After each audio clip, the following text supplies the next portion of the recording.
Graça e paz, irmãos. Nós estamos mais uma vez reunidos juntamente com a igreja. Nós não estamos no templo, mas nós estamos reunidos na palavra do Senhor, reunidos num só espírito, reunidos num só querer. Desejo a vocês um excelente domingo na presença do Senhor. Eu desafio a você nesse dia a separar um tempo com a sua família para você ouvir um hino, onde você possa estar orando, mas medita na palavra do Senhor e tenha certeza que Deus vai falar com você. Eu quero que você aproveite essa oportunidade que você tem. Porque, meus irmãos, as igrejas, os templos estão fechados, as portas fechadas. E eu percebo que está fazendo muita falta.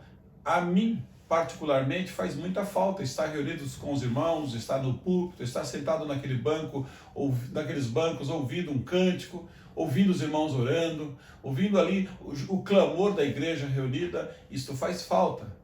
E eu fico pensando, meus irmãos, que o Senhor tem muita razão. Nós precisamos aproveitar esse tempo, porque vai virar um tempo, já está começando a chegar, onde a gente não vai ter muitos momentos como o que nós já tivemos e como eu creio que vamos ter novamente, de estarmos novamente reunidos, nos abraçando, conversando, despedindo dos irmãos após o culto, ansiosos para nos reunirmos e falar com o Senhor. Mas eu quero meditar com vocês nesse dia sobre um texto da palavra do Senhor, e eu quero crer que vai ser de grande proveito para a sua vida espiritual e para a sua vida material também. Abra sua Bíblia, Filipenses capítulo 2, apóstolo Paulo trazendo ricos conselhos, ricas orientações e lembrando-nos quem realmente somos. Filipenses capítulo 2, a partir do versículo 12, onde o Senhor diz que precisamos desenvolver a salvação que temos.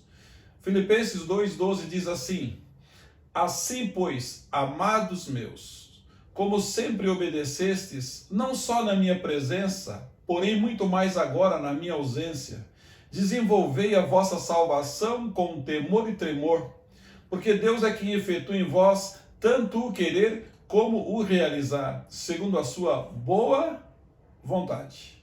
Fazei tudo sem murmuração nem contendas, para que vos torneis irrepreensíveis e sinceros, filhos de Deus, inculpáveis no meio de uma geração pervertida e corrupta, no qual resplandeceis como luzeiros no mundo. Versículo 16. Preservando a palavra da vida, para que no dia de Cristo eu me glorie de que não corri em vão, nem me esforcei inutilmente. Entretanto, mesmo que seja eu oferecido por libação sobre o sacrifício e serviço da vossa fé, alegro-me com todos vós, me congratulo, assim vós também, pela mesma razão, alegrai-vos e congratulai-vos comigo. O apóstolo Paulo faz um desafio. O apóstolo Paulo faz uma lembrança. O apóstolo Paulo fala quem realmente somos e o que o Senhor espera de nós e que o mundo necessita através de nós que Deus fale. Vamos orar? Feche seus olhos, leva o seu pensamento ao trono das graças e tenha no seu coração o seguinte sentimento: fala comigo, Senhor, fala comigo. Querido Deus, eu nesse momento me curvo diante de Ti, agradecendo pela vida, agradecendo pela salvação que temos em Cristo Jesus, agradecendo a Deus pela Tua palavra que o Senhor deixou para que nós pudéssemos a todos os dias ouvir o Senhor falando conosco, através dela, Senhor, revelação do Senhor, a profecia do Senhor que está nesta palavra. Ó Deus, que nós quero também Te agradecer por mais esta oportunidade que temos de meditar junto com a igreja, junto com os nossos amigos, junto com os nossos irmãos sobre esta palavra. Unja a minha vida, Senhor, e usa os meus lábios para que eu possa falar tão somente o que Tu queres. É o que eu peço no nome de Jesus. Amém, Senhor. Amém. Interessante, meus irmãos. Paulo, escrevendo à igreja de Filipos, ele escreveu com um grande propósito: agradecer aos filipenses pela oferta que havia enviado, e também fortalecendo a fé deles, mostrando que a verdadeira alegria só vem do Senhor Jesus Cristo, escrito por Paulo aos cristãos de Filipos e para todo mundo, inclusive para mim e para você hoje. Mas ele disse algo tremendo no versículo 15 que eu quero repetir para vocês. Tudo isso que ele falou sobre o desenvolvimento da vossa fé, disse: para que vos torneis irrepreensíveis. Alguém que não precisa ser chamado à atenção, alguém que tenha uma vida inabalável. Ainda diz mais, sinceros, filhos de Deus, inculpáveis no meio de uma geração pervertida e corrupta, na qual resplandeceis como luzeiro no mundo. Ou seja, sem culpa dessa mazela de problemas, de pecados que vão alastrando, e a Bíblia diz que o homem dá à luz a iniquidade. Significa isso, meus irmãos, que a maldade, os pecados estão tomando forma cada vez mais volumosa, mais vultuosa. E os filhos de Deus não podem ser culpados por isso. Eles só são culpados quando deixam de anunciar Cristo, que é a luz do mundo. Mas ele falou uma palavra, resplandecer. E eu gostaria que você tivesse uma vida resplandecente. O que foi que apagou o brilho da sua vida? O que apagou o seu sorriso? O que apagou o brilho do seu olhar? O que apagou? Pode ser que você desconectou do Senhor. Meus irmãos, nós somos refletores. A Bíblia diz, como luzeiros no mundo. Interessante que resplandecer é brilhar intensamente. Intensamente. Tudo que você faz com intensidade é bonito. Você já viu quando um coral canta com intensidade? Quando a igreja abre o seu cantor ou um hino, um hineto e canta com intensidade, uma vida vivida com intensidade, então brilhar com intensidade é alguém que é notável. Jesus Cristo é notável, as suas obras são notáveis. Alguém que sabe sobressair ou destaca-se pelas obras boas, pelos bem-feitos, pela benfeitoria que o Senhor Jesus colocou em nossas mãos. Mas como essa palavra se refere à nossa conduta de cristãos, como luz do mundo, isso significa, meus queridos, entre outras coisas, que nós devemos servir de referencial de vida. Alguém olhar para você e dizer, eu quero essa vida. E te pergunta, como você tem essa vida? Você disse, não é em mim, a vida que o Senhor tem para mim. Eu vivo a vida que o Senhor me proporciona. Por quê? Porque eu busco em primeiro lugar o reino de Deus e a sua justiça. As demais coisas, inclusive a vida que eu tenho, mesmo no meio das dificuldades, ou numa enfermidade, ou numa luta, meus irmãos, constantes, e todos nós temos lutas, eu sou alguém feliz. Então, meus queridos, nós precisamos ser um referencial que leva as pessoas até Cristo, que leva até os pés da cruz. Um referencial, meus queridos, que entenda que é o Espírito Santo que está falando, que Deus continua no controle. Sabe, meus queridos, é esse referencial, e esse referencial tem como base o padrão moral do Evangelho. O padrão é o Evangelho. Ele é um modelo, nós somos formados, nós somos gabaritados no Evangelho. A igreja, o crente, a noiva de Cristo precisa ser gabaritada no Evangelho. Então, o seu padrão de vida tem que estar de acordo com o Evangelho. Qualquer alteração, ela passa a ser falsa. E isso é o que Paulo quer dizer com puros, olha só, puros e irrepreensíveis, aonde? Dentro das quatro paredes da igreja? Dentro da sua casa? Não. Você precisa ser puro, você precisa ser irrepreensíveis no meio de uma geração corrupta. O que significa? Aonde você estiver, mesmo que não professe o nome do Senhor, mesmo que a maldade está cada vez mais operante, mesmo que a corrupção esteja aumentando, você precisa ser puro. Você precisa ser alguém santo.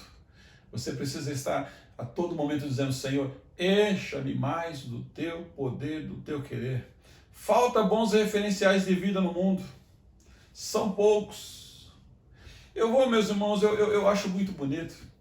O livro de Jó começa desse jeito. Primeiro capítulo, Jó 1 diz assim, havia um homem na terra de Uz, cujo nome era Jó.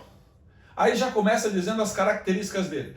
Homem íntegro e reto, temente a Deus e que se desviava do mal.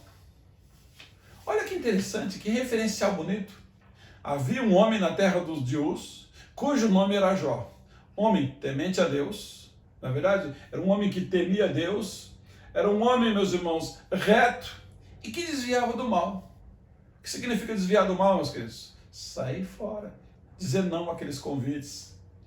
Não sentir aquele desejo de, eu quero me produzir como o mundo, parecer com o mundo. Meus queridos, nós somos um povo diferenciado. para que nós possamos resplandecer como luz, a luz de Cristo, ou seja, levar as pessoas a ter uma vida pelas quais não se arrependem do que estão vivendo. Aí eu fico pensando, quais são os referenciais?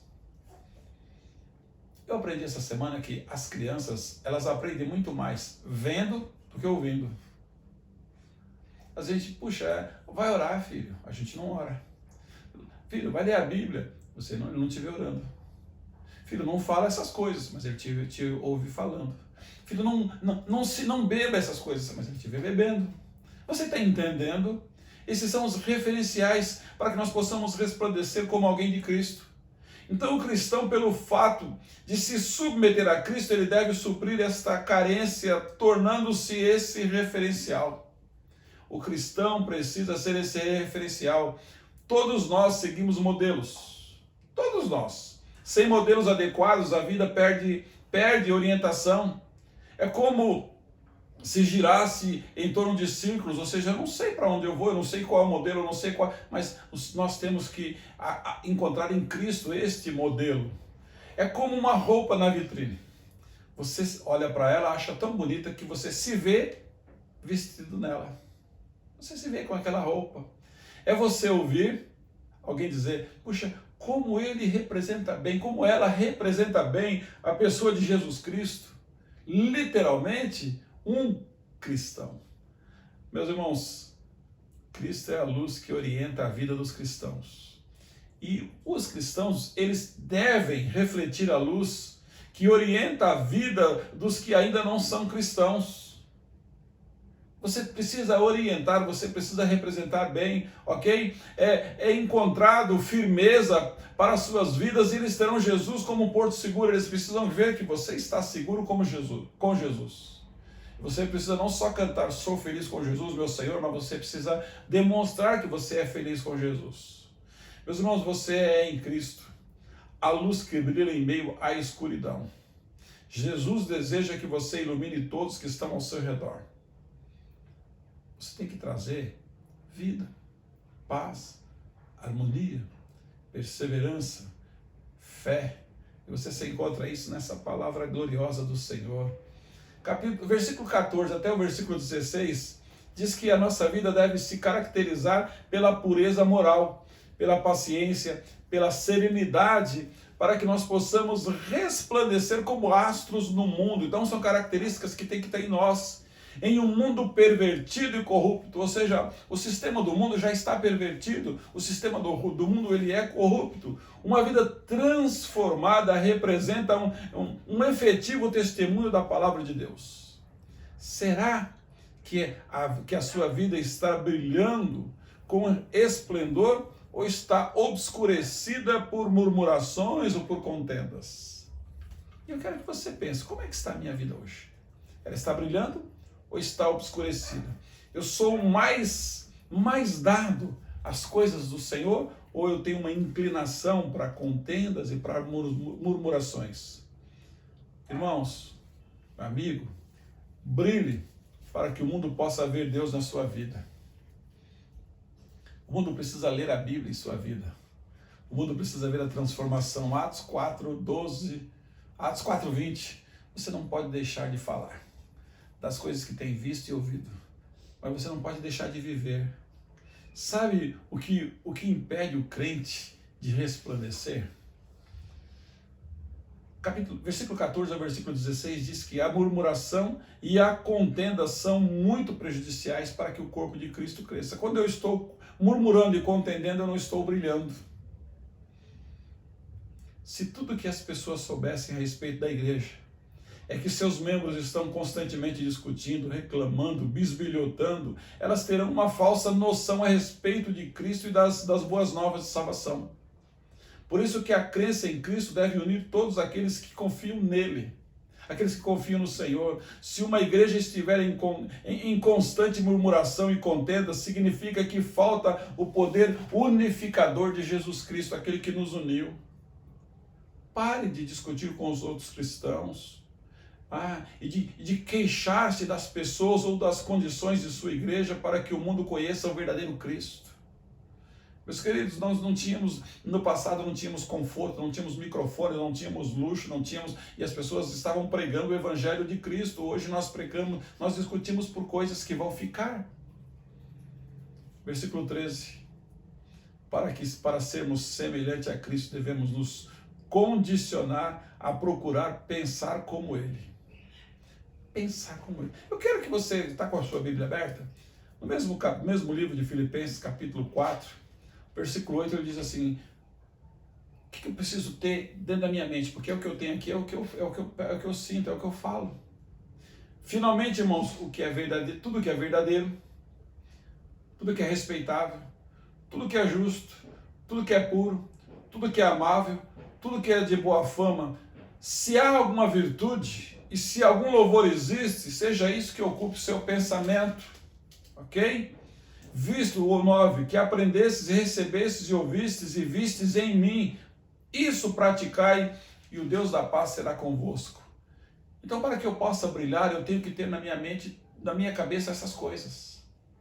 Coisas boas, coisas puras, coisas honestas, coisas, meus irmãos, que vão edificar não só a mim, mas todos aqueles que estão ouvindo a minha fala, aqueles que estão prestando atenção na nossa vida. Nós temos que pensar nessas coisas, meus irmãos. Para mudar os nossos desejos e alcançar essa semelhança, precisamos do poder do Espírito Santo que habita em nós. Por isso que o Senhor disse: enchei-vos do Espírito. Não se embriague com vinho, porque tem contenda nele. Isso só traz contenda. Mas enchei-vos do Espírito Santo.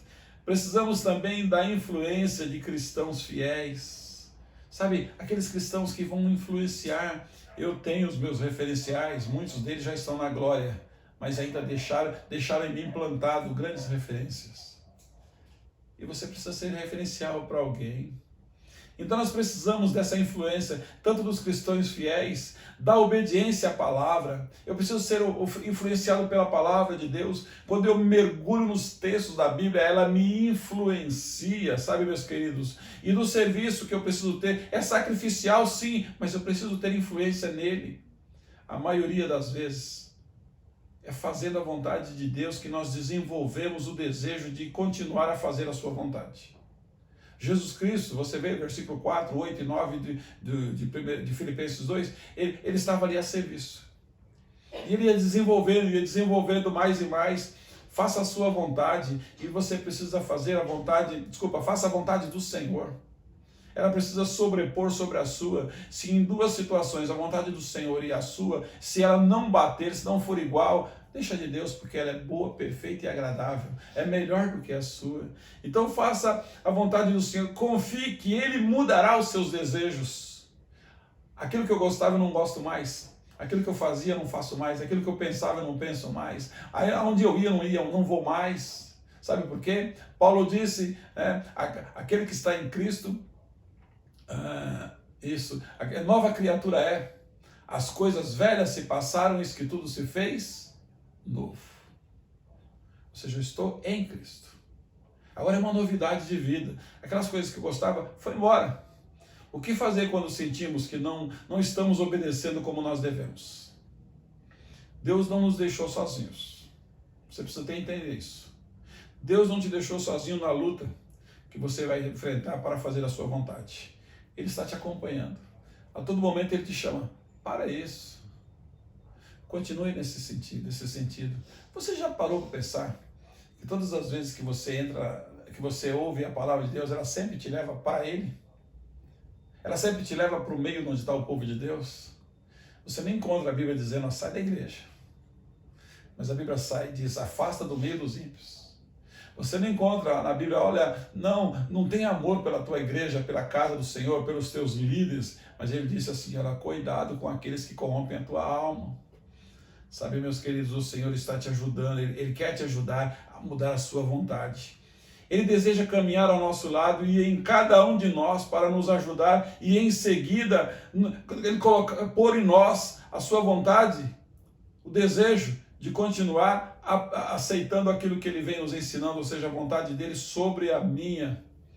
O segredo para que nós tenhamos uma vida transformada é nos submetermos ao controle de Deus e deixarmos que Ele trabalhe em nós. Eu preciso me submeter. Eu preciso me humilhar debaixo da potente mão de Deus. Dizer, Senhor, faça a tua vontade. Davi disse, Senhor, vê se há em mim um caminho, alguma coisa que não está legal. E vivifica dentro de mim, Senhor, o espírito reto, inabalável. Significa o seguinte, vivificar aquilo que está morto. Coloca a vida novamente, ó Deus, para que eu possa ter um espírito inabalável, um desejo grande de estar ao teu lado, de estar fazendo a tua vontade e nada me tire. Então o segredo para nós termos essa vida transformada é se submeter, é deixar o Senhor trabalhar em nós, para que nós possamos trabalhar com o Senhor na sua oração. Quando você estiver orando, peça ajuda ao Senhor, para que Ele coloque esse desejo no seu coração. Interessante que esse texto de Filipenses capítulo 2, versículo 12 e 13, ele diz que você precisa desenvolver a salvação. Os crentes devem manifestar a sua fé na vida diária, nas atitudes, no conhecimento, porque o próprio texto diz que é Deus que opera em nós o querer e o realizar, guiando-nos e nos dando força. Então ele opera o querer, o realizar, ele te guia, ele te dá força. O que falta para você ser um cristão genuíno? Para você poder dizer não àquelas coisas que contaminam a sua vida, aquilo que ofusca o brilho de Cristo em você, e você agora é luzeiro no mundo. O que falta? Por isso, meus irmãos, se apegue à palavra de Deus. Filipenses capítulo 2, versículo 16. Perseverando, pregando a palavra da vida, para que no dia de Cristo eu me glorie e que não corri em vão, nem me esforcei inutilmente. O que Paulo está dizendo? Eu preciso me apegar à palavra do Senhor e pregá-la. Eu não posso pregar alguma coisa que eu não estou apegado a ela. Sabe, meus irmãos, pregar a palavra de Deus, sabe por quê? Porque ela é aquela que separa, é aquela que divide. Vamos lá em Hebreus capítulo 4, versículo 12, diz assim, porque a palavra de Deus é viva e eficaz, é mais cortante do que a espada de dois gumes, e penetra até o ponto de dividir alma e espírito, juntas e medulas, e apta para discernir os pensamentos e os propósitos do coração. E não há criatura que não seja manifestada na sua presença, pelo contrário, todas as coisas estão descobertas e patentes aos olhos daquele a quem devemos prestar contas. Significa que a palavra do Senhor tem aptidão completa para transformar a sua vida por inteiro, de dentro para fora. Juntas, medulas, pensamento, intenção, seu coração. Ele quer mudar você, transformar você agora num cidadão celestial. E só brilha quem é cidadão celestial, porque o brilho nosso vem dos céus, meus irmãos, meus amigos. Por que eu preciso pregar essa palavra? Além dela ser aquela que divide, que separa, ela dá vida. Ela dá vida para nós. Nós acabamos de ler aqui que ela dá vida no versículo 16 de Filipenses 2, ela te dá vida. Ela é o poder de Deus. Paulo disse, porque eu não me envergonho do evangelho de Deus, porque ela é o poder de Deus para a salvação de todo aquele que crê. Eu não posso apartar dessa palavra, eu preciso pregar essa palavra porque ela é pura. Salmo 119:40 diz que ela é pura, ela é límpida. Eu preciso pregar essa palavra porque ela permanece eternamente. Salmo 119:89, ela permanece hoje e para todo sempre. Esta palavra, ela sempre terá poder, meus queridos. Nada vai inibir o poder desta palavra. Eu tenho que pregar a palavra porque ela é luz. Salmo 119:105 diz que ela é lâmpada para os meus pés e a tua palavra é luz para os meus caminhos. Eu preciso pregar esta palavra porque ela é justa. E quando eu prego, eu vivo. E quando eu vivo, eu experimento experiências inefáveis. Experiências que somente o Senhor tem para mim. Filipenses, Paulo escreveu aos Filipenses. E eu não posso deixar de mencionar o capítulo 1, onde ele fala, onde ele introduziu a resplandecência dessa vida. Quando você chega no capítulo 1, versículo 4, Paulo diz assim, que eu preciso regozijar-me na oração, na confiança que opera a obra começada pelo Senhor, que ela vai ser terminada. Eu quero ler para você aqui o versículo 6. Capítulo 1, versículo 6 diz o seguinte, estou plenamente certo de que aquele que começou a boa obra em vós há de completá-la até o dia de Cristo Jesus. Ele começou uma obra em você, ele vai terminar. Deixa Deus agir, deixa Deus transformar a sua vida, porque Ele vai até onde Ele quer. Ainda diz, versículo 9 e 10 do capítulo 1, em poder, o prazer que Ele teve em poder escrever essa palavra, em poder interpretá-la. A preocupação principal do apóstolo aqui é a cooperação dos filipenses no Evangelho. Quando ele chega no versículo 5, ele diz assim, meus irmãos, do capítulo 1, pela vossa cooperação no Evangelho desde o primeiro dia até agora. Por isso que ele estava dando ação de graças e súplica por aquelas vidas. Eu quero levar você a se preocupar nesse dia de domingo. Qual é a sua contribuição no Evangelho? A sua cooperação. Você como visto pelo Senhor como um cooperador. Em que o reino dos céus está sendo enriquecido na sua vida. Queridos, se você calar, as pedras vão clamar. Quantas pessoas você chorou porque partiu dessa vida e você talvez não pensou, será que eu falei de Cristo durante aqueles 2 anos que eu vivi juntos?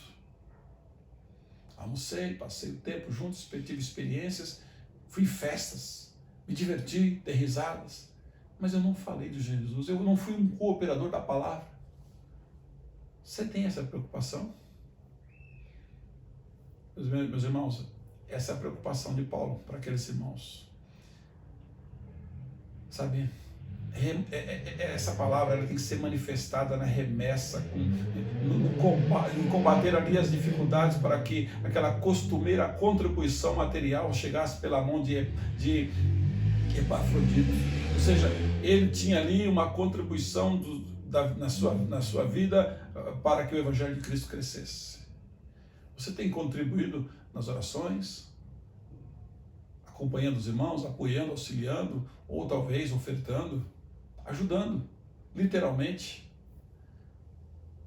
Os queridos, Paulo chegou a dizer, no versículo 12 em diante do capítulo 1, ele chegou a dizer o seguinte: a situação do apóstolo contribuía muito para o Evangelho.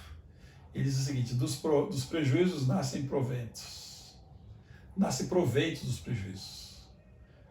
Paulo diz que o seu encarceramento estava contribuindo para o proveito do Evangelho.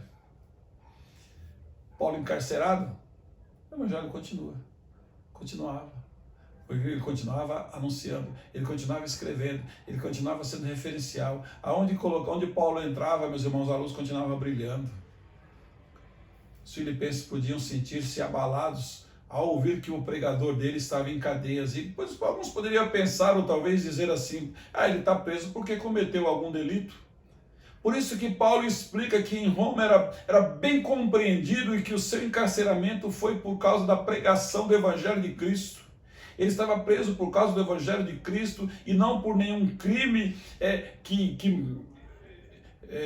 que muitos estavam pensando que ele havia cometido. Então ele percebeu que, animados pela ousadia de Paulo, tomaram coragem de evangelizar os seus vizinhos. Ou seja, a ousadia de um crente, a ousadia de alguém que está brilhando, e encoraja outros a continuar brilhando também, a continuar levando Jesus Cristo, a continuar levando a mensagem. Por isso que os versículos 15 a 18 ensina que o nome de Cristo estava sendo bastante divulgado, e nem sempre por aqueles fiéis, muitas vezes por contendas ou por outros propósitos ou por outros objetivos, mas estava sendo pregado. Mas o apóstolo gostava dessa publicidade de que o Evangelho estava sendo anunciado, porque havia, ao menos, preocupava o povo com o ensino novo. O povo estava sendo preocupado com esse novo ensino. O novo ensino da palavra, queridos. Paulo termina o capítulo 1 dando vários conselhos, exortando ali a perseverança, ao amor fraternal, à humildade, à santidade. Mas ele chega no versículo 27 do capítulo 1 e diz o seguinte: vivei acima de tudo, por modo digno do Evangelho de Cristo, para que eu, ou indo ver-vos, ou estando ausente, ouça no tocante a vós outros que estáis firmes num só Espírito, como uma só uma só alma lutando juntos pela fé evangélica. Você está entendendo que ele atrelou a fé ao evangelho? Pela fé evangélica eles estavam unidos. Quais as características de um comportamento digno do evangelho? É isso que Paulo estava deixando para aqueles homens. Era isso que Paulo estava ensinando, que eles precisavam lutar de um modo digno, sabe? Viver, estar firmes, estar firmes num só espírito, para que essa luta do evangelho não sofresse nenhum detrito, nenhum desmerecimento. É por isso, meus irmãos, que nós precisamos a todo instante na nossa vida preocupar: será que eu estou brilhando? Será que eu estou brilhando? Então Paulo olha para os seus cooperadores de uma forma especial. Paulo enxerga aqueles que cooperam no crescimento do evangelho de uma forma diferenciada. Ele considerava eles como seus cooperadores. Então ele mencionou todos. Se você ler as cartas de Paulo, você vê que ele mencionou todos. Eles tinham uma característica muito peculiar, muito gentil de falar com eles, com muito carinho. Ele recomendou calorosamente a Epáfras, lá no versículo 27 do capítulo 2. Ele não se esqueceu das mulheres que o ajudaram em Filipenses capítulo 4, versículo 3. Ele não esquecia, sabe, meus irmãos? Ele fala elogiando Timóteo em Filipenses 2,19. Ele lembra-se de como Marcos era útil no seu ministério. Ele deseja misericórdia para Onésimo, lá em 2 Timóteo. Ele lembra-se dos muitos crentes lá em Roma, no capítulo 16 de Romanos. Ele tinha toda aquela equipe de cooperadores no seu coração, porque ele orava por eles. A preocupação de Paulo: será que o evangelho está crescendo naquela região, naquela região, naquela região? Ele não estava preocupado, meus irmãos, ali no seu território. Ele estava preocupado com o evangelho. Você pensa que Paulo era só bem falado? Não. Muitas vezes as pessoas queriam maltratá-lo, tirar a sua vida, colocar ele na cadeia. Paulo era assim. Jesus também. Ah, meus queridos, ser cooperador no evangelho significa: eu tenho que fazer de tudo para que essa luz não pare de brilhar. O que pensamos e o que fazemos dos nossos companheiros?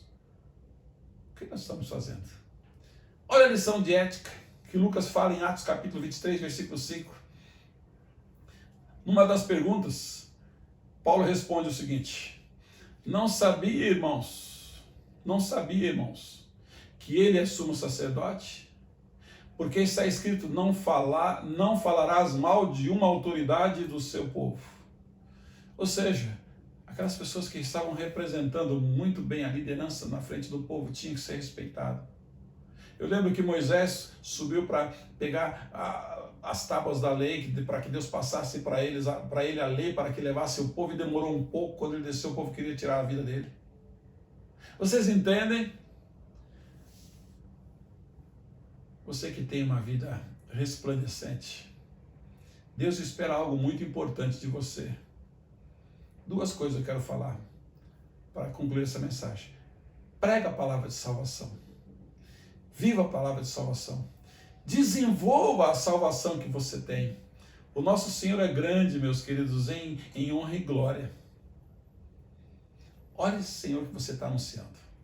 Esse Senhor que você está anunciando precisa ser conhecido por você e por todos. O Senhor é grande em honra e glória, meus irmãos. Filipenses capítulo 2, versículo 11. Diante dele se dobrará todo o joelho, versículo 10. Toda língua confessará que Jesus Cristo é o Senhor, em Filipenses capítulo 3, 11.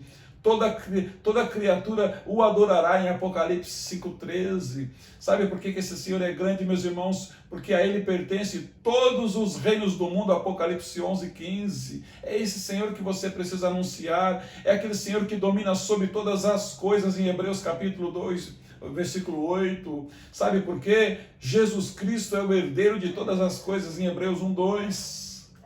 Ele é o cabeça sobre todas as coisas, e a Ele pertence toda a honra e toda a glória. Ai, pastor, como é que eu faço para brilhar? Jesus Cristo é a luz do mundo. Mas quando ele chega em Mateus capítulo 5, versículo 14, ele olha para os seus discípulos e disse: eu vou transferir para vocês aquilo que vocês aprendessem de mim, coloque isso em prática. Ele disse o seguinte: vocês são a luz do mundo. Não se pode esconder uma cidade edificada sobre um monte. Não dá para esconder. nem se apague, nem se acende uma candeia e coloca ela debaixo do alqueire, mas lá no alto, no velador, e ilumina todos que se encontram na casa. Uma luz coloca no alto, ela clareia toda a casa. Se colocar no chão, ela não clareia. Assim brilhe também a vossa luz diante dos homens, para que vejam as vossas boas obras e glorifiquem ao vosso Pai que estás nos céus. Você quer glorificar o vosso Pai que estás nos céus? Então faça uma coisa. Comece a ter obras que glorifiquem o nome do Senhor Jesus. Eu não sei como você tem vivido. Eu não sei o que tem apagado a sua luz. Mas eu posso te garantir uma coisa. O que tem mantido a sua luz acesa é o Espírito Santo de Deus. É Ele o combustível para que essa luz não apague.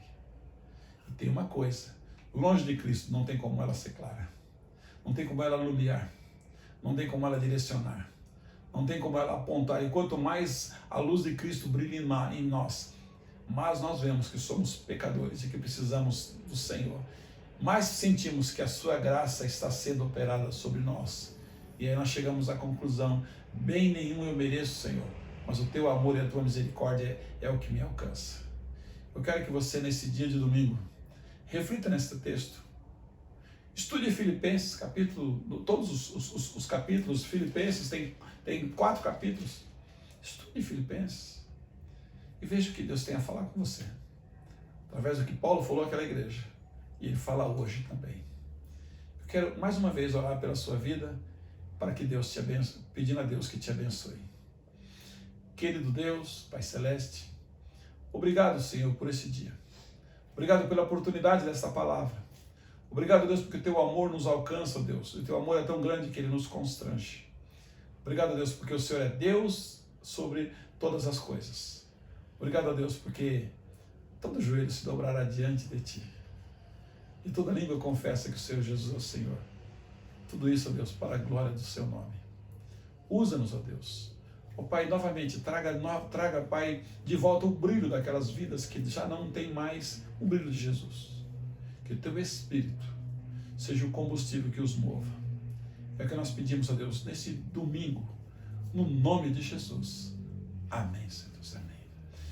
Que Deus em Cristo Jesus abençoe a sua vida. Que a paz do Senhor te acompanhe.